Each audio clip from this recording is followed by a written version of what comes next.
আজ একটি বিতর্কিত বিষয় নিয়ে কথা বলি। কি গো? না না, কথাগুলো ঠিক আমার লেখা নয়, ওই যা হয় আর কি।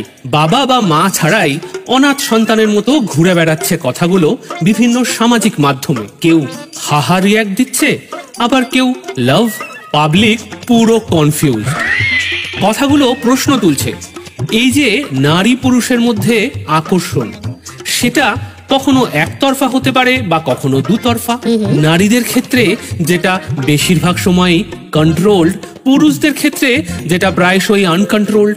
কিন্তু আনকন্ট্রোলড তীব্র আকর্ষণ, বলা ভালো যেটা যৌন আকর্ষণ, সেটা না থাকলে আমরা অনেকেই এই দুনিয়ার মুখ দেখতে পারতাম কি? না।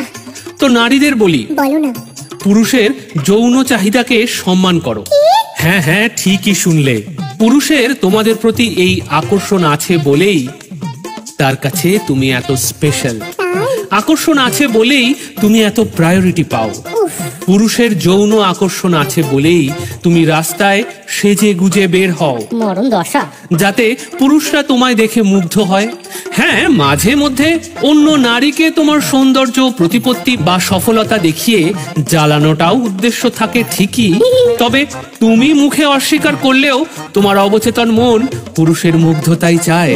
কই, বাড়িতে কখনো শুধু তোমার স্বামীর জন্য সেজে গুজে বসে থাকো না তো? এসব বলতে নেই। পুরুষের যৌন আকর্ষণ আছে বলেই তুমি বিপদে পড়লে বহু পুরুষ এগিয়ে আসে সাহায্য করতে। যদি লটারি লেগে যায়, তুমি ইমপ্রেসড হয়ে তার সাথে সম্পর্কে জড়াও। ভাবো কতটা গুরুত্ব দেয় সে তোমায়। উল্টোটা বোধহয় খুব একটা দেখা যায় না। হ্যাঁ হ্যাঁ, জানি জানি, ইচ্ছে তোমাদেরও হয়, তাই না? কিন্তু ওই যে বললাম, কন্ট্রোলড ফিলিংস। সব চেপে বসে আছে। পুরুষের যৌন আকর্ষণ আছে বলেই সারা দিন খেটে খুঁটে তোমার পছন্দের ফুল, শাড়ি বা খাবার নিয়ে দিন শেষে বাড়ি ফেরে সে। দু লাইন লিখে অথবা কয়েকটা সেলফি দিয়ে যে শত শত রিয়াক্ট পাও, সে পুরুষের আকর্ষণ আছে বলেই না। সাদা চামড়াকে পুঁজি করে স্বল্প বসনা হয়ে যে সেলিব্রিটি হয়ে যাও রাতারাতি, সেও ওই পুরুষের যৌন আকর্ষণ আছে বলেই। একজন পুরুষ শত চেষ্টা করেও অত সহজে লাইক শেয়ার পায় না তোমাদের মতো। তাকে নিজেকে প্রমাণ করতে জীবন পাত করতে হয়। হ্যাঁ, দুক্ষেত্রেই ব্যতিক্রম আছে। এবার ভাবো, যদি পুরুষের এই আকর্ষণ না থাকতো, ভাবতে পারছি না। বলা ভালো, যদি নারী পুরুষের এই কন্ট্রোলড অ্যান্ড আনকন্ট্রোলড আকর্ষণ যদি না থাকতো, তাহলে কি হতো?